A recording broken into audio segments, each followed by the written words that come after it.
Il y a très longtemps, les hommes politiques faisaient de la politique parce qu'ils avaient le sens du bien public. Il y a très longtemps, les médias étaient le reflet de la société et la presse politique parlait de la politique. Et la presse était libre. Aujourd'hui, la presse appartient à des groupes militaro-industriels. La presse est occupée, toute, pas toute, parce qu'il y a le petit village qui s'appelle Politis.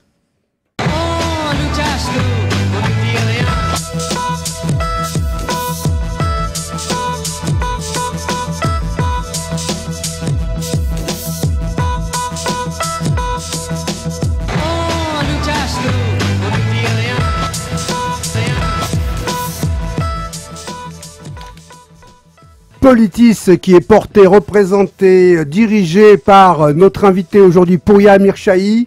Pouria Amir Chahi, bonjour, merci d'avoir accepté l'invitation. Bonjour, avec plaisir.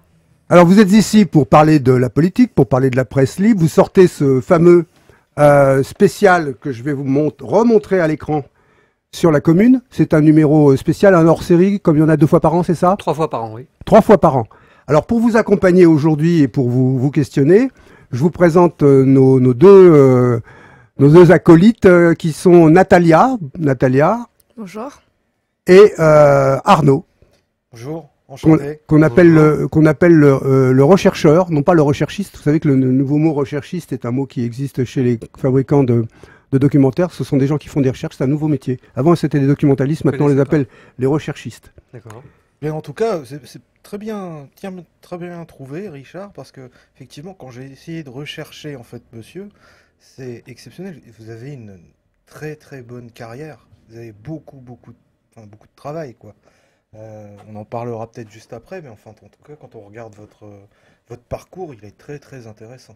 Avant d'aller plus loin, monsieur Amir Chahi, j'aimerais bien vous connaître et pour ça j'ai demandé à Natalia de nous dire qui vous êtes. Je vais vous présenter donc très rapidement. Vous êtes né en Iran en 1972, vous êtes arrivé quelques années plus tard donc en France. Vous avez vécu avec votre grand-mère maternelle, c'est ça, qui travaillait, corrigez-moi si c'est faux, qui collaborait avec Jean-Paul Sartre? C'est ça. Ok, donc vous êtes un homme politique, un journaliste plutôt engagé à gauche. Je ne vais pas dire proche de Jean-Luc Mélenchon, mais proche des mouvements de Jean-Luc Mélenchon, parce que vous avez fait partie, vous êtes rapproché des mouvements qu'il avait créés, notamment au PS. C'est bien ça ou on... Non, je pense que c'est pas une bonne définition, mais on en reparlera si vous voulez après. Vous J'ai eu un engagement à gauche, marqué à gauche. Jean-Luc Mélenchon a fait partie de mon parcours. On a milité ensemble. Et il a fait son chemin. D'abord, il a continué en politique, ce qui n'est pas mon cas. Et puis, il a choisi un parcours, une doctrine. Attendez, vous considérez que vous ne faites pas de politique à travers notamment le magazine? Bien sûr. C'est de la presse engagée, on est bien d'accord? Bien sûr. C'est de la presse engagée. C'est pas une presse militante au sens où elle n'est pas partisane. Elle choisit pas un drapeau. En tout cas, elle n'a pas choisi un parti, un mouvement. Elle était partisane, par exemple, du non pour le référendum en 2005. Donc, c'est quand même prendre parti un petit peu. C'est vrai. Je veux dire par là, vous parlez de mon parcours à moi. Bon. Et je ne me situe, évidemment, comment dire, je ne me situe pas par rapport à un individu en particulier. Moi, j'ai un engagement qui est marqué par le mouvement social, qui est marqué évidemment par la politique, qui provient de la gauche et qui est profondément matricé par cette idée du progrès social, de l'égalité, de l'épanouissement des femmes et des hommes. Et dans cette galaxie-là, il y a eu des visages que vous connaissez, qui sont publics, dont Jean-Luc Mélenchon, mais il y en a eu d'autres, qui lui a continué un parcours électoral. C'est en ce sens-là où mon parcours à moi, qui est un parcours personnel, est différent. J'ai estimé à un moment qu'on pouvait aussi changer les choses autrement que simplement par le mandat électoral, contre lequel je n'ai rien, au contraire. Je pense que ça fait partie d'une culture civique importante. Natalia. Merci pour les précisions. Du coup, pour reprendre un petit peu, vous avez fait des études de droit à Panthéon-Sorbonne, également des études en politique de l'emploi. Vous avez un parcours assez long, assez intéressant. En 1994, donc, vous devenez président de l'Union nationale des étudiants de France, indépendante et démocratique, jusqu'en 1998, donc pour 4 ans. Vous vous êtes rapproché du PS à partir de la fin des années 80, donc de la gauche socialiste. Vous quittez le parti en 94 Mhm. et vous adhérez de nouveau au PS en 2002. C'est ça. Ok. Vous êtes donc le secrétaire national du parti à partir de 2008 jusqu'à 2014, en charge de la coopération, des transitions démocratiques, des droits de l'homme et de la francophonie. Ça fait pas mal de portefeuilles. Enfin, portefeuille. Pas mal de choses à gérer en tant que secrétaire national du parti, en plus du travail que vous avez en tant que secrétaire. À partir de 2013 jusqu'à 2015, vous êtes président de l'IRIS, Institut de recherche internationale et stratégique. Je me suis demandé, en fait, en lisant ça, pourquoi? Bah, d'abord parce que j'ai été sollicité par l'équipe de l'Institut, qui est dirigée par Pascal Boniface, qui est un grand géopolitologue que vous connaissez sans doute, que vous pourriez d'ailleurs inviter, parce que je pense que la compréhension du monde, ses enjeux, les interactions, des rapports de force qui se jouent avec les nouvelles thématiques montantes, que ce soit l'intelligence artificielle ou les enjeux environnementaux, sont des préoccupations très contemporaines qui préoccupent, j'imagine, tous les jeunes aujourd'hui qui s'intéressent à leur entourage et au monde. Alors, enfin, cette équipe m'a sollicité, sans doute parce que j'avais un prisme international présent depuis toujours. Vous l'avez rappelé, j'ai été très engagé sur les questions de démocratie, de droits de l'homme. La francophonie. J'ai eu une présence assez active aux côtés des révolutions qu'on appelait les révolutions arabes, notamment en Tunisie où j'étais présent. J'ai noué beaucoup de contacts. En Afrique, évidemment, subsaharienne aussi. Il y avait le mouvement Y en a marre au Sénégal. Donc, ce sont des mouvements que j'ai vécus. Et puis, j'ai souvent eu un intérêt pour les enjeux de géopolitique. Pascal Boniface le savait. J'ai souvent soutenu l'action de recherche partout où je le pouvais sur les questions internationales. Et d'ailleurs, je pense que c'est un travers français. Enfin, je ne sais pas s'il est français, mais j'ai le sentiment qu'on se préoccupe peu des questions internationales, en tout cas beaucoup moins que dans d'autres pays.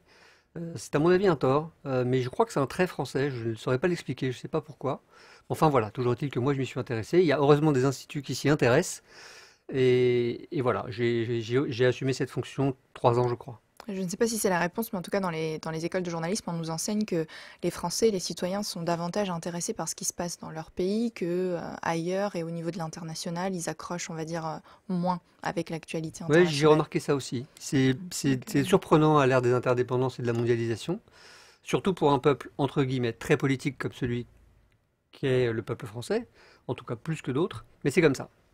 je reprends très Avant de rapidement. laisser partir Natalia encore, et je vais ajouter quelque chose d'ailleurs sur la politique étrangère, je tiens à rappeler que nous sommes sur irm.radio. Pour nous écouter, c'est irm.radio sur votre navigateur. Et pour nous voir sur Twitch, vous cherchez IRM Radio en un seul mot et vous pouvez voir nos jolis visages. Voilà. Alors pour vous parliez de la politique étrangère. Moi, j'ai constaté quand même que lorsqu'un homme politique en France veut se donner une stature d'homme d'État, il affecte de prendre des positions sur la politique internationale, C'est vrai. malgré tout. Il se sert de ça pour constituer son éligibilité ou sa légitimité à diriger le pays, bizarrement. Parce que peut-être qu'il n'a pas d'idée pour le pays.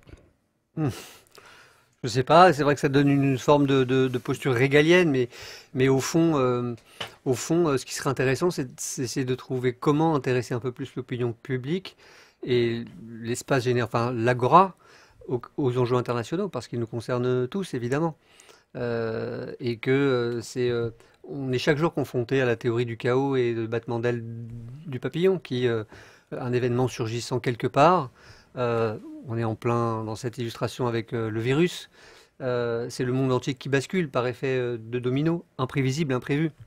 Donc ce sont ces interdépendances-là que les jeunes comprennent très bien, conçoivent très très bien, y compris culturellement, avec des œuvres qui circulent de plus en plus, des langues qui se mélangent. Mais voilà, on a un cénacle politique qui, c'est vrai, se l'approprie moins, sauf quand il s'agit peut-être de marquer un caractère présidentiel en particulier. Mais rassurez-vous, c'est pas pour ça que je me suis intéressé aux enjeux internationaux, c'est parce que je pense que c'est important. Je termine juste très rapidement par rapport à votre parcours. Vous avez été cadre territorial, vous avez dirigé 3 centres médicaux, c'est ça? Pendant combien d'années? 3 ans. 3 ans. 3 ans en Ok, Charente. c'était rapide.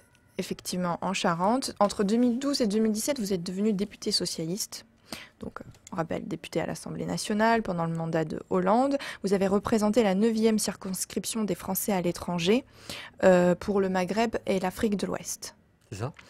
Ok, vous avez donc, pour ceux que ça intéresse, siégé à des commissions permanentes telles que les affaires sociales ou les affaires étrangères. Donc, par rapport à votre parcours, ça va de soi. En 2016, vous avez décidé de quitter le PS. Donc, pendant la dernière année à l'Assemblée nationale, vous avez été sans étiquette. Et vous avez déclaré au journal Le Monde en 2016 « Je quitte le PS et le monde des partis en général. Rhizome d'un système institutionnel à bout de souffle. Ils sont devenus des machines électorales sans grande conviction, sans promesse d'avenir heureux pour le pays. » Fin de citation. Mais pourtant, en 2017, vous vous êtes engagé dans la campagne de Benoît Hamon. Donc, je me demandais pourquoi d'avoir déclaré ça. Puis... Alors, parce qu'il me l'a demandé. C'est un compagnon de route, c'est un copain. On a milité ensemble. Il se retrouve, contre toute attente, je le rappelle à l'époque, investi contre Manuel Valls, qui, vous l'avez compris, au regard de mon parcours, n'était pas, pour moi, un candidat acceptable pour la gauche, en tout cas. Mais c'est vrai que j'avais pris mes distances. Il m'appelle en me demandant si j'étais disponible. Je l'ai été, toujours sur les questions internationales. Et je l'ai conseillé aussi bien que possible à ce moment-là. C'était un petit accroc, c'est vrai, à l'engagement que je m'étais pris de prendre de la distance. Mais j'ai tenu mon engagement auprès de lui juste le temps de la campagne. Je l'ai fait, puis sans regret. Je pense que c'était une campagne intéressante, vivifiante. Justement, est-ce que vous... Enfin, j'imagine que oui, puisqu'il y a les statistiques, vous attendiez à peu près 6%, si je ne me trompe pas, qu'il avait fait à la présidentielle en 2017. Pour tout vous dire, j'étais pas surpris, malgré la qualité de sa candidature, qu'une candidature quelle qu'elle soit, qui se revendique peu ou prou, en tout cas aux yeux de l'opinion, du quinquennat de François Hollande, chute brutalement électoralement, parce que ce quinquennat-là était à plus d'un titre un quinquennat de renoncement, à peu près sur tous les plans. Je mettrai peut-être de côté l'engagement qui a été tenu sur l'égalité face au mariage, mais à part cet engagement-là, beaucoup de renoncements. Et on ne peut pas aller de renoncement en renoncement sans que ça ne se traduise à un moment électoralement.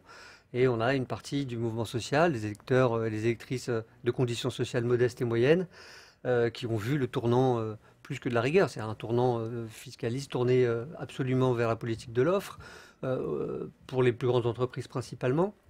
On a vu aussi un tournant sécuritaire. On a vu avec la loi travail, vous vous rappelez, qui était un renversement de la hiérarchie des normes, et en même temps, pour la faire passer, un acte d'autorité politique, qui était le 49.3. Il y a eu aussi, dès ce moment-là, d'ailleurs je date à ce moment-là le fait marquant des violences policières. Donc il y a eu tout un environnement qui était très défavorable à ceux qui avaient gouverné à ce moment-là. Justement, je sais qu'on a beaucoup posé la question à l'époque, en 2017 en tout cas, pourquoi pas avoir fait équipe avec Mélenchon ou avec d'autres partis de gauche? Pourquoi y aller tout seul? Moi, c'est ce que j'aurais souhaité. Ça s'est pas fait ainsi. J'étais pas candidat. Non, mais je veux dire, pourquoi, vu que vous avez participé parce à sa que c'est la campagne, logique si vous ainsi. savez... Parce que la logique de la Ve République, stupide est celle-ci. C'est-à-dire que c'est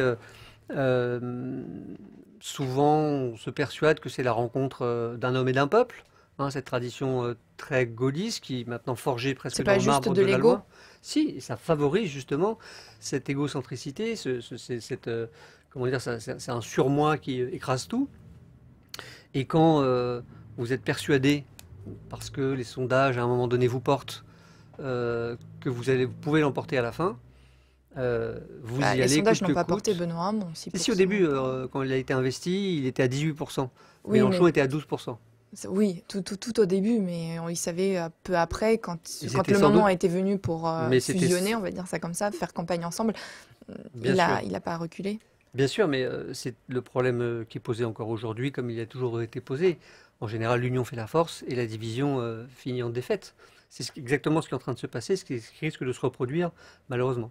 Beaucoup de jeunes, je me rappelle à cette époque-là, en tout cas de ma génération, on s'était posé la question si vraiment, pour le coup, il y avait une sincérité dans les idées politiques, puisque à chaque fois, l'ego reprend le dessus. On n'a pas envie de s'écraser pour donner place aux idées, à la politique, tout simplement. Et du coup, on se demandait pourquoi les politiques font ça. Enfin, selon vous, pourquoi cet ego prend le dessus sur l'idée politique, puisqu'on se bat normalement pour ça?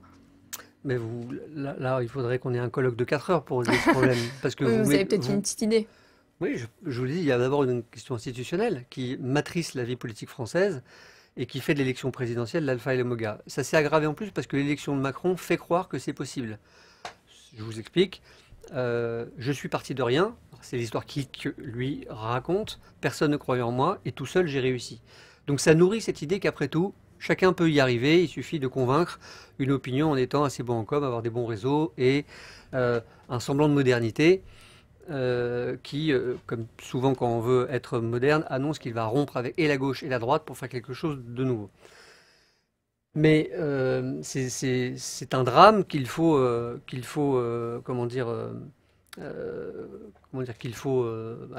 tordre raison euh, en, en œuvrant au rassemblement des forces qui, vous l'avez dit, sur le fond, pensent la même chose. Euh, Beaucoup de choses l'empêchent. Les questions institutionnelles, malheureusement, sans doute les sondages, sans doute l'immédiateté de la vie politique aussi. Oui, c'est vrai, c'est une forme de médiocrité. On devrait privilégier les idées qu'on défend devant tout le monde et parfois s'effacer si d'autres sont mieux placés que vous. Ça fait 3 fois là que vous parlez de la faute aux institutions. Alors, Mais ça n'explique pas je l'ego. mets pas, je mets pas de jugement de valeur sur cette opinion-là, qui est intéressante, mais est-ce qu'en filigrane, ça ne sous-tend pas l'idée qu'il faut, là aussi, comme le disent certains, casser la Ve République et changer de République et changer de Constitution? Si, complètement, mais c'est toute la complexité d'un défi démocratique comme celui-là. Est-ce que ça va régler la question de l'ego? Parce que ça n'a rien à voir avec les institutions. Si on est trop fier et qu'on a envie de devenir président, on ne veut pas reculer pour pas laisser place à quelqu'un d'autre, c'est pas la faute des institutions en soi, si? Ben, c'est-à-dire que si les institutions viennent conforter ce travers humain qui est l'ego dont vous parlez et que des psychiatres pourraient régler, mais moi pas, alors ça aggrave la situation. Si vous avez au contraire des institutions démocratiques qui favorisent le scrutin de liste, qui favorisent la proportionnelle, Non. qui favorisent bref, les unions, les alliances, les convergences, le dialogue, les compromis, pour dire les choses aussi, alors l'ego a moins de place. C'est malheureusement pas la situation française aujourd'hui. Et effectivement, changer de république, alors faire la 6e République ou, enfin en tout cas changer de régime républicain, me paraît une nécessité. Ça devrait même faire partie d'un des engagements de campagne. Ça l'a souvent d'ailleurs été, pour la gauche en tout cas. Et c'est sans doute ça qui permettra de changer la donne. Mais c'est le paradoxe de la question, parce que pour changer la donne, il faut quand même être élu. Et vous êtes élu avec les règles du jeu actuelles. Et ces règles du jeu sont mortifères pour la gauche et pour, je crois, tout mouvement qui se veut démocratique. Alors, avant de revenir sur la presse, la liberté de la presse libre, est-ce que ça existe, est-ce que ça n'existe pas? Avant de revenir aussi sur ce hors-série sur la commune, je vois Arnaud qui a une question à poser. Non, je voudrais revenir en fait juste sur la gauche pour intervenir en plus. Natalia avait fait votre parcours tout au début. Est-ce que j'ai le droit d'être un peu arrogant? Comment dire? Est-ce qu'elle fait un peu la gueule, la gauche? Et est-ce que dans les années qui suivent, elle va être encore pire au niveau de la gueule? Elle sera encore pire? Non, moi je trouve que la gauche, elle a de beaux visages, de belles figures. Lorsque vous regardez aujourd'hui les mouvements des jeunes, rappelez-vous, il y a encore un an, avant la crise de la Covid, tous les vendredis, les jeunes qui partout en Europe, et parfois même au-delà. Alors quand vous dites la gauche, pardon, je vous coupe, c'est plutôt les écologistes, Non, PS. Mais la gauche ne se résume pas à des partis politiques. Ce serait des d'ailleurs gens. dramatique si c'était Donc ça. vous parlez La de gauche. Surtout des c'est- hommes aussi, mais moi je parlais aussi des hommes. Ils sont pas forcément, pour l'instant, ils sont pas dans le cœur des Français, quoi. Les hommes français de gauche. Et si vous parlez des partis politiques, j'en ai dit, vous l'avez résumé tout à l'heure, ce que j'en pensais, et ce que beaucoup de gens pensent aujourd'hui, c'est-à-dire qu'ils sont rabougris, ils ont du mal à se faire entendre. Et sans doute, d'ailleurs, est-ce d'abord de leur faute, mais la gauche, c'est d'abord des veines porteuses dans une société, ce sont des mouvements sociaux, ce sont des jeunes générations qui s'engagent dans les quartiers, ce sont des mouvements associatifs, ce sont des femmes qui se réorganisent au regard du combat pour l'égalité. Il y a beaucoup de figures que l'on voit aujourd'hui et qui constituent les forces vives de ce qu'on appelle la gauche. Sans doute que la gauche aura un avenir Mais si ces figures-là ne politiquement. sont pas présidentiables, entre guillemets. Il faut Mais avoir un homme ou une femme, un parti, il faut que ça soit solide. C'est pas juste. Enfin, je comprends ce que vous voulez dire en disant la gauche de manière générale, sociale, etc. Bien sûr, mais c'est vrai que, comme tu disais Arnaud, au niveau de la gauche en ce moment, on ne sait pas trop qui va Ben, aller, j'ai qui va juste pas aller, un qui petit souci, représente. c'est, je regarde par exemple magazine, l'extrême droite. Effectivement, enfin, les personnes qui venaient de la gauche à la base, qu'est-ce qu'ils sont devenus maintenant? J'ai juste l'impression en fait qu'ils sont allés là-bas, quoi. On peut regarder d'ailleurs qui arrive comment dire, au premier, enfin, à la finale. C'est la droite et puis c'est Macron, quoi. Ouais. On a l'impression d'avoir un avenir quand même assez sombre là-dessus. Bah, disons que le décor qui est planté n'est pas très joli. Il n'est Ouais. pas très engageant. Il y a effectivement on est sous l'ombre portée de l'extrême droite dans beaucoup de termes de débat public. C'est le cas dans le domaine de la sécurité, c'est le cas dans le domaine de l'immigration, c'est le cas dans bien des domaines. Il y a une forme de retour à un ordre sécuritaire qui s'installe. Mais il y a des forces vives dans ce pays. C'est ce que j'essaye de dire là. Et d'ailleurs, le défi majeur d'un journal comme Politis, c'est de parler de ces forces vives-là. Qu'elles se décrivent elles-mêmes comme de gauche ou pas, c'est autre chose. Mais il y a dans le pays des forces qui agissent positivement, qui sont altruistes, qui sont dans l'entraide, qui sont dans la solidarité. Ça vaut pour l'aide alimentaire, ça vaut dans tous les modèles alternatifs, notamment dans le domaine économique où les éléments de propriété collective, les coopératives sont un peu plus importants. C'est dans le domaine des femmes, je l'ai expliqué tout à l'heure, ce sont dans les quartiers, dans les entreprises aussi. Il y a comme ça une forme, et c'est normal, de réorganisation de la société qui ne se redéfinissait plus par rapport à ce qu'était la gauche telle qu'elle était jusque-là, mais qui est en train, par ses combats, qui remettent en avant la question de l'égalité, qui remettent en avant l'enjeu écologique, de redéfinir même ce que doit être la gauche. Et vous verrez que, même s'il n'y a pas, comme vous me le dites, dans ces figures-là, de présidentiables, la gauche de demain se dessine avec ces femmes et ces hommes-là, de cette génération-là. Et l'enjeu de Politis, on a beaucoup parlé de moi tout à l'heure, je ne suis pas sûr que ce soit le plus intéressant, mais l'enjeu de Politis d'un journal comme celui-là, d'un journal effectivement, ça a été rappelé, qui est engagé, c'est d'être un peu le porte-voix de ces réalités, de ces nouvelles mobilisations, de ces nouveaux défis aussi, où les engagements nouveaux, les défis contemporains, alliés avec des réflexions de chercheurs, avec bref, tout un écosystème qui permet de redéfinir une pensée progressiste sont, selon nous, à l'ordre du jour. Et c'est cet ordre du jour-là qu'on essaye de mettre en avant pour ne pas se faire imposer le calendrier et l'agenda des forces dont vous avez parlé, qui sont aujourd'hui dominantes et qui sont surtout des forces conservatrices et réactionnaires. Mais voyez-vous, si on passe notre temps à dire que ça ne va pas, c'est-à-dire que l'extrême droite est très présente, c'est vrai, son discours a pénétré les esprits. Lorsque dans les années 80, il y avait un acte raciste dans la société, vous aviez des dizaines de milliers de personnes dans la rue. Aujourd'hui, ça devient un fait divers. Hélas, on peut effectivement ressasser cette réalité assez sombre. Mais ce n'est voir d'abord le verre qu'à moitié vide, en l'occurrence, mais il est aussi à moitié plein de beaucoup d'énergie, de femmes et d'hommes, ce que je vous décris là, et c'est ce qu'on essaye de faire en parlant régulièrement dans le journal de ces énergies positives, qui sont, encore une fois, la politique ne consiste pas à attendre de quelques personnes qui se disent hommes et femmes politiques de trouver des solutions.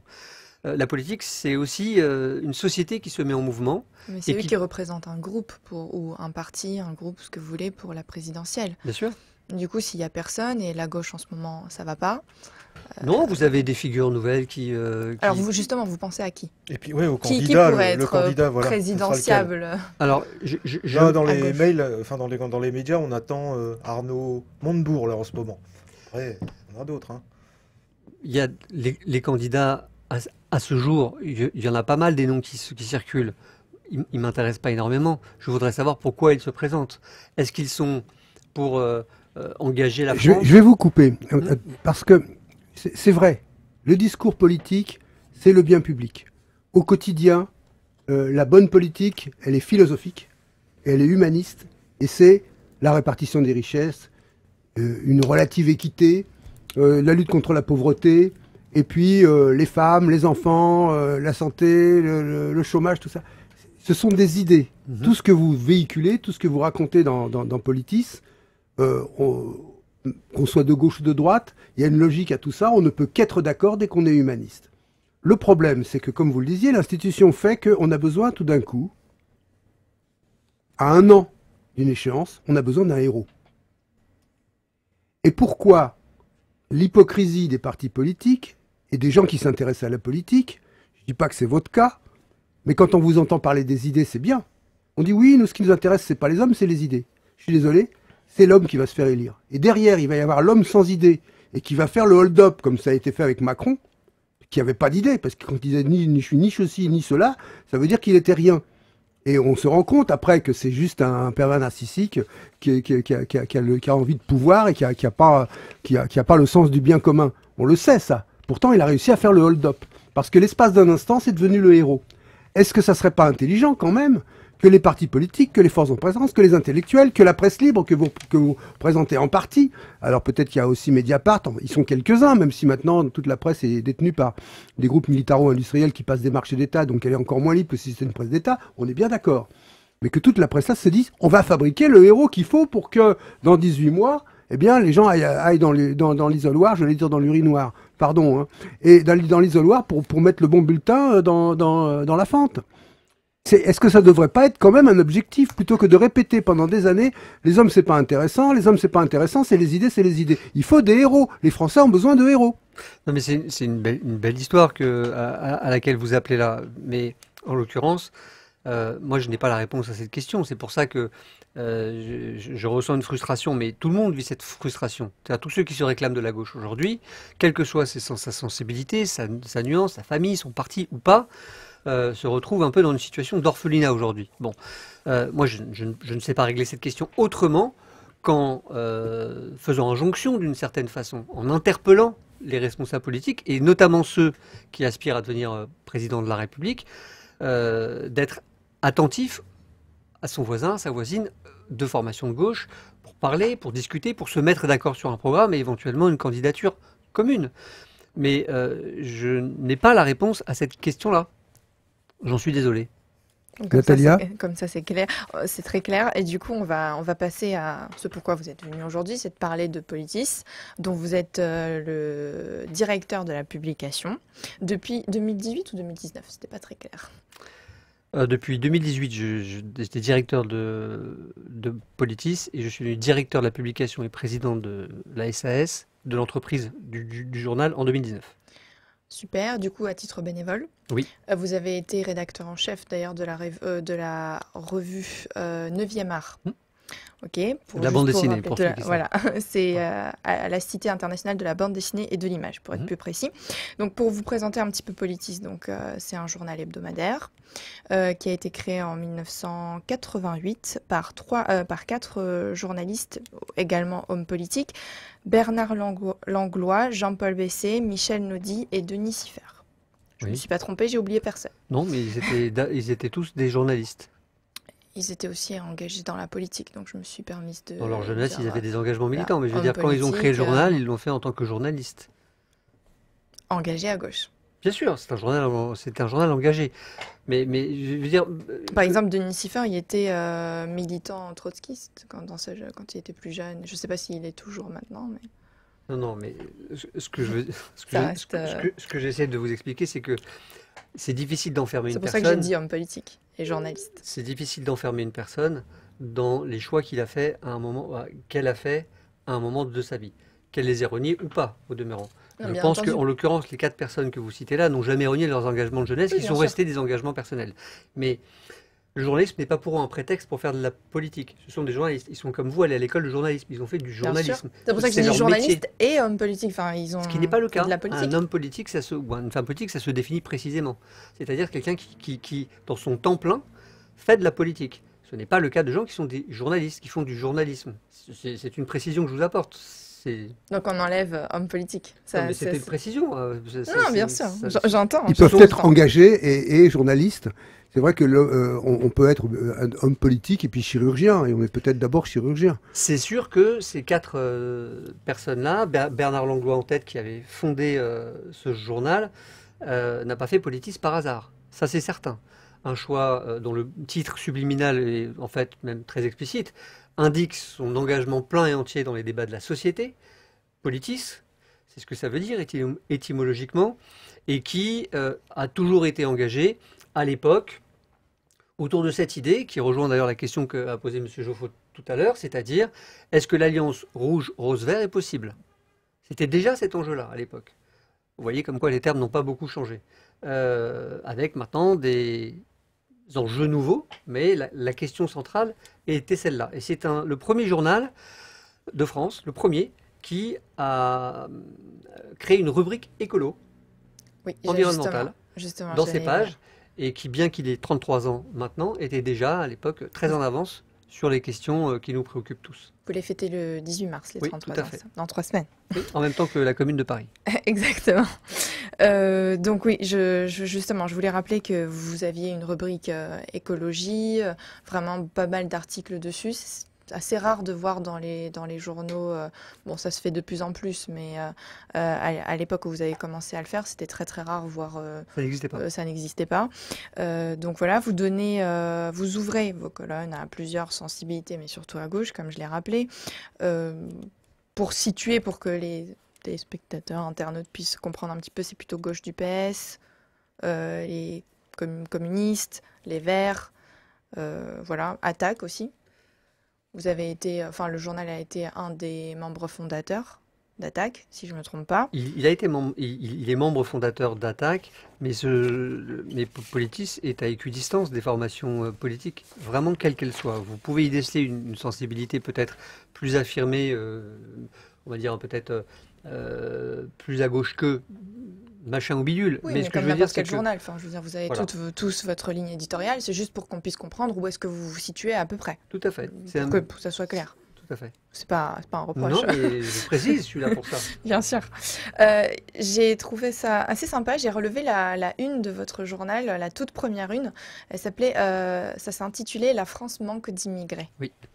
C'est toujours le cas aujourd'hui? Je ne sais pas si on le formulerait comme ça. Oui, de toute façon, la France n'est pas le pays qui accueille en proportion le plus d'immigrés en Europe, le plus C'est vrai. d'étrangers en Europe. Elle en accueille même proportionnellement moins aujourd'hui que dans les années 30. Euh, donc, oui, 109 fait jamais de mal dans un pays. Et puis moi, je suis assez favorable aux échanges et au mélange culturel. Mais la question qui est posée aujourd'hui, elle est double. Elle est d'abord comment assumer pleinement la citoyenneté de celles et ceux qui sont en France depuis très longtemps et dont le on serait à définir, mais une logique institutionnelle, une culture bien ancrée, une guerre d'Algérie mal digérée, beaucoup de choses encore, dont on indique régulièrement qu'en fait ils ne sont pas tout à fait français. Je pense particulièrement à nos compatriotes maghrébins ou noirs, d'origine africaine principalement. Et l'autre enjeu, il concerne les migrants d'aujourd'hui, ceux qui arrivent. Ceux qui arrivent, on parlait de géopolitique tout à l'heure, du fait des fracas du monde au sud de la Méditerranée. Il y a eu des révolutions, des modèles économiques à reconstruire. Évidemment, ça ne se reconstruit pas en 5 minutes. Il y a la crise climatique qui tous les jours fait progresser le désert, des États qui sont des États en faillite, donc où il n'y a pas de structure qui permet véritablement de prendre en charge par un État régalien les enjeux de protection sociale, de scolarisation, etc. Et puis il y a des guerres. C'est d'ailleurs pas pour rien que vous avez principalement dans les migrants de ces dernières années des gens qui viennent d'Afrique, de la Corne est-africaine et de l'Asie mineure, enfin, plus exactement même du Proche-Orient, pour être plus précis. Et Alors, cela, fait étrange, l'Europe ne sait pas les accueillir. Enfin, du coup, par rapport à ce que vous dites, fait étrange, en 2019, ceux qui ont demandé, la nationalité qui a demandé le plus l'asile en France, c'était les Géorgiens. Oui, et la troisième, Caucase, donc, tout à fait. mer Noire. Oui, tout à fait. Et le Caucase. C'est-à-dire que l'immigration actuelle en France, vous avez raison de le rappeler, c'est effectivement les migrants dont on parle régulièrement, la Corne est-africaine, le Proche-Orient et une partie de l'Europe de l'Est. C'est tout à fait vrai. Et on ne sait pas bien les accueillir. On voit la dernière anecdote, si je puis dire, en date. C'est la façon, enfin, c'est Place de la République récemment où des migrants qui avaient été évacués brutalement de Saint-Denis se sont retrouvés à République et ont été littéralement matraqués par la police, qui avait obligation, enfin la police, comment dire, obligation était faite ensuite de devoir les reloger. Et on a retrouvé ces mêmes individus sous des ponts, dans des tentes de fortune, ici ou là. Donc ce sont deux défis majeurs qui, effectivement, minent la société si on ne les règle pas. Pour toute une série de raisons qu'il n'est pas utile, j'imagine, d'exposer plus longuement, mais ce sont des poches de pauvreté, de précarité. C'est une insulte faite même à l'esprit républicain qui doit être le nôtre, et surtout à ces hommes et ces femmes qui sont des gens de peu, et qui méritent d'abord et avant tout d'être accueillis dignement. Je pense que c'est un défi majeur. Est-ce que la France, est-ce que la République a les moyens de le faire? Parce qu'on en entend souvent leur dire on n'a pas les moyens, ou par exemple la maire de Paris et le gouvernement se renvoyaient un petit peu la balle par rapport à certains secteurs, notamment au nord-est de Paris, où ils se renvoient un peu la balle dessus. Est-ce que le gouvernement et la République ont vraiment les moyens pour le faire? Oui, je pense qu'à l'heure où le quoi qu'il en coûte pour régler la crise du Covid montre que ce n'est pas les moyens qui sont le plus problématiques, c'est d'abord une question de volonté politique et de choix. On peut régler un défi comme celui-ci, d'autant que ça ne concerne pas beaucoup de personnes. Je veux dire, si on avait 200 000 personnes à prendre en charge comment dire, à accompagner pour une insertion durable dans la société française, je pense que c'est des choses qu'on peut faire. Voilà, c'est une question de choix. La question, il faut la renverser. Est-ce qu'on peut tenir longtemps à avoir des poches de pauvreté qui grandissent à la périphérie des villes? Est-ce que ça, c'est tenable? Sachant que, dans les années qui viennent, il n'y a pas de raison que les mouvements de migration des populations cessent. Parce que les causes qui les font partir... Pensez aux migrants écologiques, enfin climatiques, pardon. Climatiques, mais aussi économiques, et aussi celles et ceux qui sont dans des zones de chaos et qui fuient, tout simplement. Mais vous savez, les migrations... je souris un peu jaune quand on me demande si on a les moyens. Vous savez, sur les 25 à 28 millions de migrants en Afrique subsaharienne, vous savez où ils vont pour l'essentiel? Il y en a 25 millions, ils vont en Afrique subsaharienne. Ils viennent pas chez nous. Libye aussi, pas mal. Donc, le peu qui vient ici, je pense que nous devrions les accueillir. Nous devons même faire plus, c'est-à-dire faire en sorte qu'il y ait moins de désordre dans le monde, mais ça, c'est un autre sujet. On peut parler aussi, mais c'est un autre défi. Comment construire la paix, comment gagner la paix? On va continuer à aborder l'actualité. Oui, j'avais moi une question, en fait, c'est surtout sur le magazine. Est-ce que vous avez un objectif chiffre pour essayer de faire en sorte que Politis monte au niveau des chiffres, par exemple? Au niveau du chiffre d'affaires, je rappelle juste tout simplement, avant d'évoquer ça, que votre journal est financé à 75% par l'association pour Politis, dont les membres sont les lecteurs et les adhérents du journal, et le reste, donc 25%, financé par les actionnaires individuels. Et je rajoute, pourquoi je fais cette question-là, c'est parce que je regardais votre magazine Politis quand j'étais étudiant, il y a plus de 20 ans. Et une fois de temps en temps, si j'écoute, si je lis en fait votre magazine, c'est quand je vais par exemple à la gare et je vais les relais par exemple, et c'est là où je dis tiens, oui c'est vrai, tiens ça peut être intéressant de le prendre pendant le train. Simplement quand j'ai essayé de regarder par exemple votre magazine, je regarde sur Twitter, enfin sur les réseaux sociaux, quand on regarde les applications, enfin en tout cas au niveau des chiffres, au nombre de vues, c'est quand même assez inexistant. Que ce soit sur YouTube, par exemple, vous n'existez quasiment pas. Je parle Twitter, j'ai marqué chiffres faibles. Après, c'est peut-être par rapport aux autres magazines.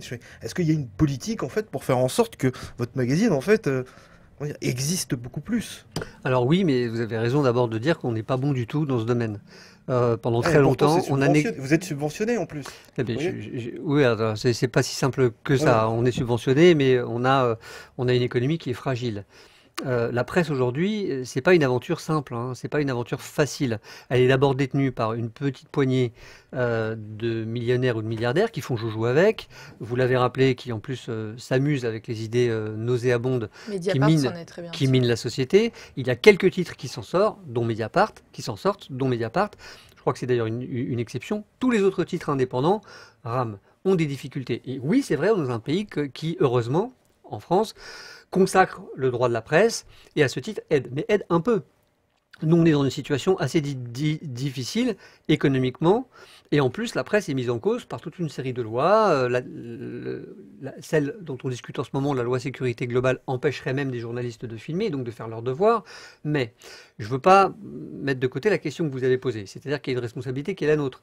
Le journal, il a 33 ans, c'est bien 33 ans. Il a une forme de modernité dans les sujets qu'il a toujours voulu épouser. J'en suis content aussi, je vous l'ai dit. Mais il a aussi des défauts, il faut qu'on change. Il faut qu'on change, renouvelle, il faut qu'on s'adapte à des nouvelles façons de s'adresser aussi au public, parce que c'est un journal qui a été conçu d'abord comme un hebdo papier. C'est comme ça. Et quand vous êtes dans un... Justement, en parlant du papier, c'est très très intéressant. J'avais vu que 45% de votre du budget, ça, c'est le papier, c'est la fabrication du journal. Alors pourquoi pas éventuellement passer sur une offre numérique? Eh ben, on est en train d'y réfléchir. Voilà. Donc c'est pour ça que je suis très content que vous posiez la question, parce qu'on a bien conscience que d'abord, la crise des kiosques, il y en a 1000 par an qui ferment. Le changement des usages de le rapport à la presse. Je ne crois pas que les jeunes s'informent moins. Je pense qu'ils s'informent différemment. La crise du papier aussi, tout ça, ça a un coût. Bref, un modèle économique qui change doit faire aussi changer les pratiques professionnelles. Et sans doute, Politis, comme d'autres titres, a mis du temps à le faire. Donc, à la question, est-ce que ça ne vous pose pas un problème? Je vous réponds oui. Est-ce qu'il faut le régler? Je vous réponds oui. Est-ce que vous êtes en train? Je vous réponds oui. Comment? Justement, on est en train d'y réfléchir avec toute l'équipe de Politis, qui est d'abord un journal porté par ses journalistes, son équipe, qui est vraiment une équipe de journalistes remarquable, qui s'investit totalement dans son journal, qui ne fait pas simplement son travail de plume, mais qui s'intéresse vraiment à l'esprit de l'entreprise, et aussi par ses lecteurs, ses lectrices, qui sont regroupés dans une association et qui, à 75%, journalistes et lecteurs, tiennent ce journal, sont propriétaires du journal. Ça, c'est un gage d'indépendance. Et dans la période actuelle où la presse est en difficulté, pour nous, c'est une vraie force. Parce que ça veut dire qu'on est relativement à l'abri des OPA ou des tentatives de rachat, si jamais il y avait des tentatives de vouloir nous absorber. Bref, toujours est-il qu'il faut redéfinir le plan du journal, être plus présent sur certains réseaux de communication, nous faire connaître. Bon, c'est un défi, et c'est d'autant plus nécessaire que si vous lisez Politis de temps en temps, vous devriez vous-même reconnaître que ça vaut la peine. C'est intéressant. Oui, je suis il y a des d'accord. super sujets qu'on ne trouve pas forcément ailleurs. On est d'accord, mais c'est toujours pareil. La qualité, elle existe depuis pas mal de temps, au moins 10 ans, etc. Pour l'instant, hélas, ça marque pas dans Pas encore. dans les chiffres. Pas encore. Ça fait 30 ans, vous voyez. Il est Non, non, non. C'est quoi votre chiffre d'affaires Non, annuel? je voudrais faire une précision. Bien sûr, ça fait 33 ans. Je suis là depuis 2019. Bon, donc, c'est le défi, justement. Donc, ce défi-là, c'est justement de changer d'échelle. Et d'ailleurs, on n'y arrivera pas tout seul. Je ne crois pas que Politis, tout seul, par sa propre stratégie de développement, réglera le problème de la presse en général et de ses difficultés chroniques ou structurelles. Il est possible et nécessaire, à mon avis, que des titres indépendants, complémentaires, qui peut-être ont un narratif journalistique différent. Certains sont présents sur le web, d'autres plutôt en radio, d'autres s'associent et s'allient. On travaille beaucoup avec Bastamag, on travaille aussi avec d'autres Le monde diplomatique.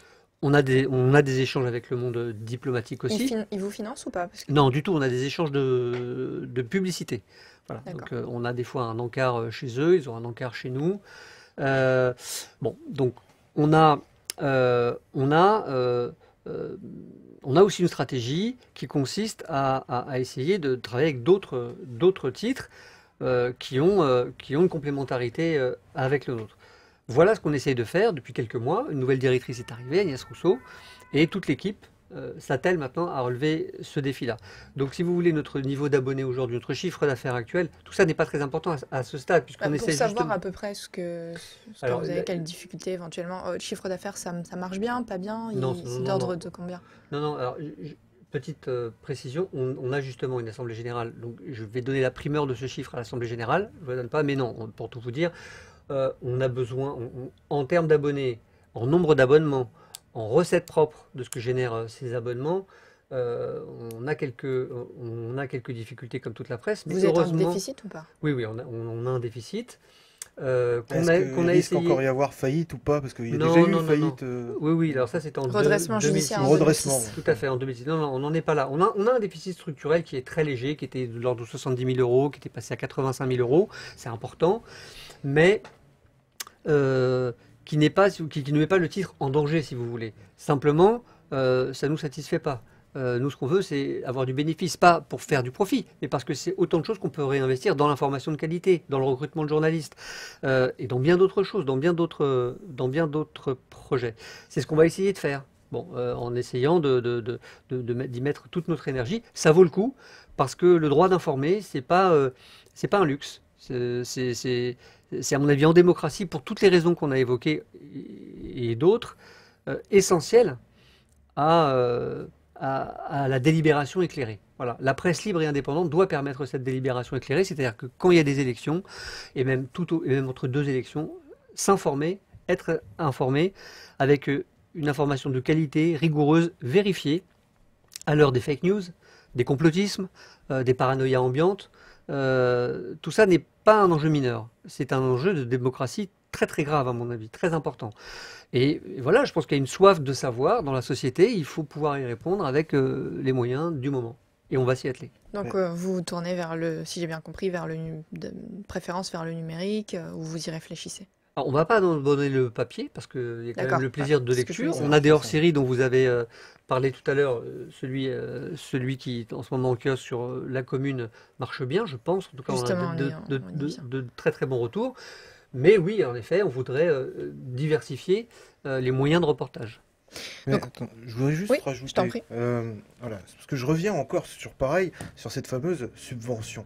Est-ce que le fait d'avoir une subvention en fait de presse fait que grosso modo, ce travail sur les réseaux sociaux, on n'est pas obligé de le faire puisqu'on a la subvention. Donc on verra après plus tard quand on aura besoin de développer éventuellement les réseaux sociaux. Et puis à la limite, je pense aux spectateurs. Je me dis, finalement, moi, je suis obligé de payer ça. Par contre, je regarde, mon portable. Je vais à la télé. Vous voyez, je vais sur mon ordinateur. Mais BFM, par exemple, je peux l'avoir gratuitement. Vous voyez, c'est très compliqué, en fait, de pouvoir aller nous chercher, entre guillemets. Bien Vous sûr, voyez, mais l'enquête parce que je vous mets pas l'enquête convaincu. que C'est Politis pour ça. a faite sur Free, par exemple, vous ne l'avez pas gratuitement. Vous l'avez parce que c'est pas parce que le travail d'investigation du journaliste, en l'occurrence Erwan Manac, a permis de voir comment cette entreprise était discutable dans son management, dans ses choix économiques, stratégiques. Mais je pourrais prendre l'exemple d'autres titres de presse qui ont des investigations que vous n'avez pas simplement en tapant Google sur votre téléphone. Ça, c'est un travail de journaliste, c'est un travail d'investigation, c'est un travail d'enquête au long cours. Alors évidemment, j'aimerais bien pouvoir être accessible plus facilement. Mais l'information, ça a aussi un prix, ça a aussi un coût. Voilà. Donc il faut... Et est-ce que le public, est-ce qu'ils ont véritablement envie de ce système-là? Parce que là, on le défend, en fait, grosso modo, avec la liberté de presse, etc. Donc, on est bien en France depuis longtemps. Mais est-ce que le public veut ce système-là, véritablement? Celui de Politis, par exemple. Est-ce qu'on a Qu'est-ce que tu véritablement entends par envie? système? C'est-à-dire payer pour avoir un Payer, abonnement? oui, exactement. Regardez, c'est ce que je dis. Oui, c'est un milliardaire, par exemple, Drahi, du côté de BFM. Mais par contre, les gens sont peut-être contents de suivre plutôt que d'aller chercher, en fait, par exemple, des petits actionnaires. Vous voyez ce que je voulais dire? Très, très bien, mais moi, j'accable pas les gens de leur choix. Mais la presse n'est pas gratuite. Voilà. C'est un fait. Et si elle peut être gratuite, c'est en contrepartie de sa dépendance, soit publicitaire, soit politique, soit économique. Nous sommes une presse indépendante. L'indépendance a un prix. Donc, nous n'allons pas nous faire... nous Et de la nous qualité. refusons d'être mis sous la pression d'un groupe, d'un lobby, quel qu'il soit politique, économique ou autre. Et effectivement, ça a un prix. Donc, c'est plus difficile pour la presse indépendante. C'est précisément la raison d'être du journal. Et c'est précisément pour ce que je viens, que je vous remercie de nous inviter, pour nous permettre de le dire. L'information de qualité, ça a un prix. Alors, évidemment, il y a des gens qui sont... amateurs de médiocrité, oui, ça existe aussi. Je les accable Je pas. me permets Moi, juste de préciser de la qualité parce que un journal comme Politis, il a le temps comme vous dites, de prendre le temps de vérifier les informations, de faire des enquêtes creusées. Si on prend les chaînes d'infos en continu, il y a aussi la problématique du temps, ce qui explique que les enquêtes sont pas aussi, que l'information va très Oui, mais vite, là, on n'a c'est- pas forcément le temps. c'est vrai, de- mais vous changez. Enfin, ce sera une On peut discussion pas comparer, je veux dire, c'est pas la même chose. peut-être, mais en tout cas, ça fait partie du monde des médias. Et je constate que dans les chaînes dites d'information continue, il y a peut-être même 2 mots de trop, parce que je vois plus l'information. Et pour ce qui est de la continuité de cette même information, c'est discutable. Vous avez de plus en plus des plateaux de commentateurs qui viennent parler de quelques sujets, de la dernière dépêche AFP ou d'un sujet, mais je ne vois de moins en moins de reportages de qualité. Il y en a encore sur le service public. Je suis même prêt à dire qu'il y en a sur TF1 des Et fois. c'est ce que je suis en train de dire. Mais, C'est très mais compliqué de le faire pour une chaîne d'infos qui est 24 heures sur 24, qui tourne 24 heures sur 24. Vous pouvez le faire pour un journal télévisé, sans pour doute, une émission, sans doute, bien sûr. sans doute. Céder à l'immédiateté, c'est pas la meilleure façon de prendre du recul, de Voilà. donner une information de qualité. Mais ça interroge justement sur ce que l'on définit comme étant un journal ou une émission, alors je ne dirais pas de variété, mais de commentariat permanent à flux continu. Donc vous avez remarqué qu'en général, pour faire de l'audience, on tire de plus en plus la corde vers le moche, vers le laid. On invite Zemmour, voilà. Et on invite comme ça des... Pas toutes les chaînes. Non, pas toutes les chaînes, mais enfin, on voit ce glissement, d'accord? On voit ce Pour glissement sur certaines, beaucoup je de chaînes. précise, parce qu'il y a quand même des Bien chaînes qui sûr, n'inviteraient il y a, jamais il y a encore un Éric service Zemmour. public de qualité en France, oui.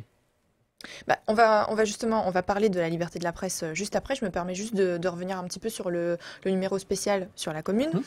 Donc c'est un numéro spécial pour février-mars, 52 pages. Et donc, je me permets de vous poser la question, pourquoi maintenant et pourquoi la commune? Alors on est dans les 150 ans de la commune. La commune, c'est un peu la fille, comment dire, un peu la fille inconnue de l'histoire de France. On connaît le nom, elle est célébrée dans beaucoup de pays du monde par des mouvements de gauche en général. Et elle se résume à quelques moments, à quelques figures, dont celle de Louise Michel. Mais elle mérite d'être mieux connue. La commune, c'est une expérience politique très intéressante, de délibération permanente. Vous voulez qu'on Dans la... rappelle en quelques mots pour la commune Rapidement. ce que c'est donc On très a rapidement, quelques période minutes. insurrectionnelle de 2 mois, donc qui a duré en 1871, car le peuple français refuse de reconnaître le gouvernement issu de l'Assemblée nationale. Il souhaite une démocratie directe, voilà, le gouvernement pas élu par l'Assemblée nationale. Défaite, il y a également la défaite de la France dans la guerre franco-prussienne qui a joué un rôle, et le siège de Paris qui a suivi cette défaite. Donc siège de Paris par les Allemands en 1870. Voilà. En quelques mots, pour qu'on puisse comprendre c'est quoi la commune. Et donc, ouais, je me demandais, vous trouvez que tout ce qui est révolution, c'est ce que dit souvent la gauche, hein, tout ce qui est révolution et petite période historique comme la commune, on n'en parle pas à l'école, pas très peu. Moi, j'ai dû attendre de faire des études d'histoire avant d'apprendre c'était quoi la commune ou de parler des révolutions en détail. Pourquoi, selon vous? Bon, c'est pas tout à fait vrai, surtout, bon, on parle beaucoup de la Révolution française, par exemple. Je pense que la Révolution de 1917, elle est aussi elle est encore enseignée. Mais bon, il se trouve que la commune, il y a une journaliste, Laurence Lecoq, L'école, qui en si. parle d'ailleurs dans Pardon, leur... je vous coupe. Moi, Révolution 1789, en 2 mots au lycée, le reste, merci la fac. Fac d'histoire, hein, je D'accord. précise.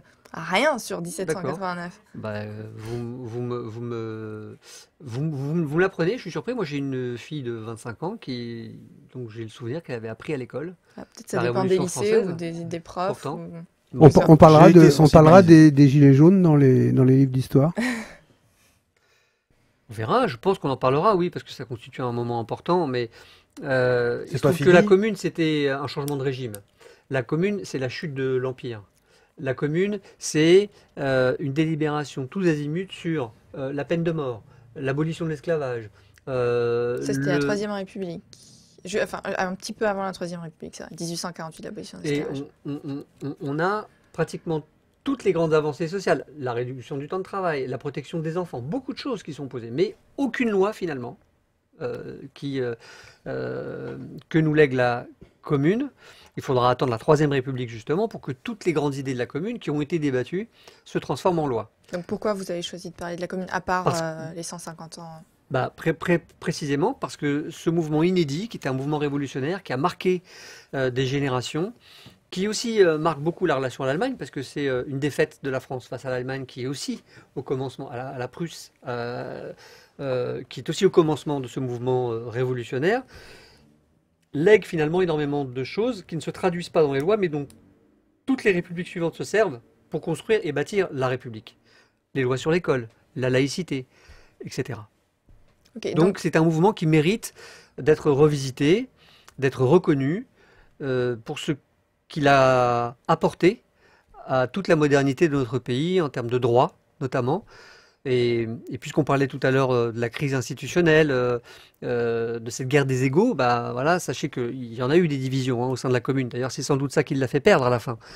Mais il y avait le souci permanent de la délibération et de la confrontation des idées entre ceux qui voulaient une république très centralisée, ceux qui au contraire étaient beaucoup plus décentralisateurs, ceux qui prenaient la république sociale, ceux qui au contraire avaient des modèles plus coopératifs. Voilà, c'était un bouillonnement et il n'en reste pas rien, loin de là. Donc on voulait dater aussi une part de notre héritage.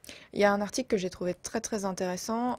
C'est des étudiants qui, justement, comme je disais tout à l'heure, qui disent on n'en a jamais entendu parler, la commune c'est quoi? Enfin, on l'a pas appris à l'école. Donc, il y a des personnalités de la gauche qui expliquaient, certains, je ne vais pas tous les citer, qui expliquaient qu'on enseignait, ou du moins pas jusqu'en fac, on n'enseignait pas les révolutions, la commune, etc., pour des raisons politiques, pour pas mettre ça dans la tête des jeunes. Donc vous pensez que c'est de plus en plus bafoué parce que c'est le système de l'éducation nationale qui s'effondre, ou c'est fait entre guillemets exprès? On rentre pas dans Très sincèrement, dans le complotisme, mais je vais pas avoir le meilleur point de vue sur la question parce que je ne suis pas allé à l'école depuis longtemps et comme je vous l'ai dit, j'ai une fille qui l'a quitté aussi il y a quelques années.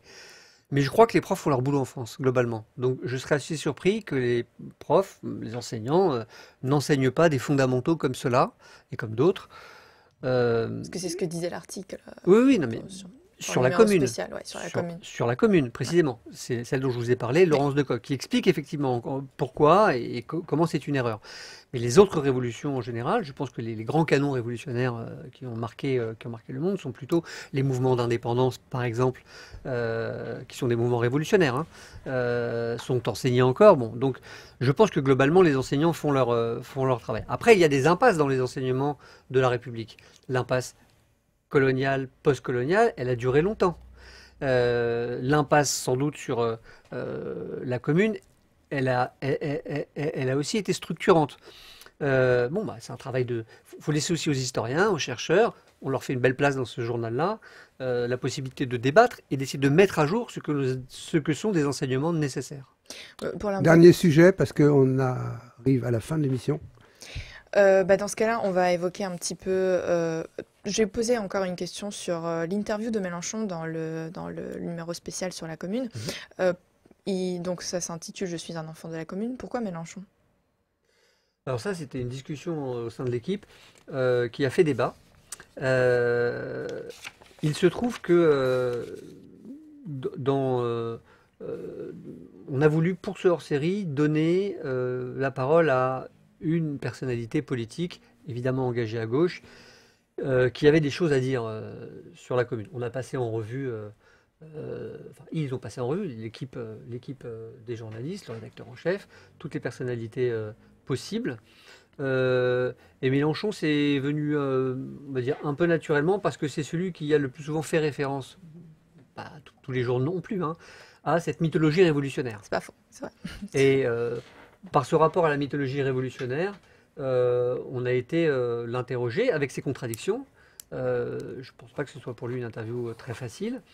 Voilà, il y a répondu, mais je trouve que c'était intéressant d'avoir son point de vue sur la modernité ou pas d'une telle révolution et surtout quels enseignements lui pouvait en tirer. Je pose très rapidement une question sur la liberté de la presse, parce qu'on l'a très peu évoqué. Juste pour rappel pour les auditeurs, la France a été classée 34e au classement de Reporters sans frontières en 2020. Elle a chuté de 2 places sur 180 pays. Elle est derrière des pays comme le Suriname, Namibie, Ghana, Afrique du Sud. Et récemment, le journal britannique The Economist, donc il y a quelques jours, a dégradé la France dans son classement annuel de démocratie à part entière en 2019 à démocratie défaillante en 2020 pour le coup. On a envie de vous tout simplement de demander qu'est-ce que vous en pensez de la liberté de la presse en France? Est-ce que ça empire? D'abord, je pense que la formule de démocratie défaillante est très très juste. Une très bonne définition de ce qu'est la France aujourd'hui. Et si elle est défaillante par cette crispation autoritaire, Vous pensez à quoi exactement quand je vous dites pense aux démocratie violences, défaillante? je pense aux violences policières, je pense aux délibérations, comment dire, très sommaires, à l'absence même de délibération, à une forme de verticalité du pouvoir. Tout se résume à la décision que va prendre un individu. Et aussi à la presse, à l'état de la presse, fragilisée. Je vous rappelle que c'est pas dans tous les pays qu'on a des journalistes qui sont en garde à vue. Et ben en France, ça arrive. Ça arrive maintenant, c'est arrivé plusieurs fois ces dernières années. Donc c'est effectivement une inquiétude, c'est une alerte grave, forte. Je vous rappelle que la Commission européenne, enfin que des commissaires européens, que l'ONU Parlement même, européen, l'ONU, se sont inquiétés et s'inquiètent encore de ce glissement qui a lieu en France. Et c'est pour ça que cette définition est très bonne, parce que souvent quand on met quand on pointe du doigt ce glissement, on nous dit mais arrêtez, on n'est pas en dictature, qu'est-ce que vous nous racontez? Non, non, on dit pardonnez-moi, pas du coup, ça. M. Darmanin a dit sur France 2 jeudi que si la France avait dégradé dans ce classement, c'est surtout parce qu'il y avait beaucoup de manifestations, dont que le gouvernement autorisait. Et que c'est à cause des manifestations, principalement, que la France a eu ce... Non, en général, si la France s'il y a des manifestations, c'est qu'on est encore justement en démocratie. Si par contre elle est défaillante, c'est qu'on tape sur la tête des manifestants. On pourrait résumer un peu la situation de cette façon-là. Arnaud, dernière question. Oui, la dernière question, bah, c'est facile. Vous êtes d'origine iranienne. Et quand je regardais votre dossier, pour vous, comment dire, la fin du temps, oui, c'est ça, la fin des temps, pardon. Vous y croyez ou pas? Parce que vous avez une origine d'Iran. Oui. Nous n'avons pas cette même culture ici en France. Oui. Par contre, dans la fin du temps, normalement, Bon, vous savez, votre pays est très important à la fin. je ne sais pas, mais en tout cas, c'est une autre version de l'Apocalypse, après tout. Ouais. Hein, bon, Ouais. donc finalement, c'est très universel. Non, c'est parce qu'on est au Covid là, à ce moment-là. Et donc on est obligé d'y penser, vous voyez? Comment dire, le temps faut toujours... Il relativise. Oui, bien sûr. Mais j'écoute la presse, j'écoute la télé, on en parle. Je pense qu'on ne maîtrise pas le temps. On le suit, il nous accompagne. Merci. On va se quitter sur cette idée-là. Longue vie à Politis. Merci d'avoir accepté cette invitation. Merci beaucoup. On n'a pas pu tout évoquer. Il faudrait faire des émissions de 4 heures Je suis quand trop on reçoit bavard. quelqu'un comme vous, parce que tout est très très très très intéressant. On a fait l'impasse sur plein de choses. Notre métier est fait de frustration. Vous le savez aussi quand vous devez compter le nombre de pages. Et en tout cas, on a été heureux de vous recevoir. Ce soir, on vous donne rendez-vous à 21h30 pour Rapside. C'est tout à fait autre chose. La culture urbaine, le rap, les lives, les feats. Et vous allez voir, ça déménage. Merci à vous, à bientôt, et j'espère vous revoir très très vite sur nos antennes. Avec et grand plaisir. peut-être un projet nous adorerions faire avec vous une émission sur la vulgarisation politique pour le jeune public. Rendez-vous est pris. Oh, Lucas,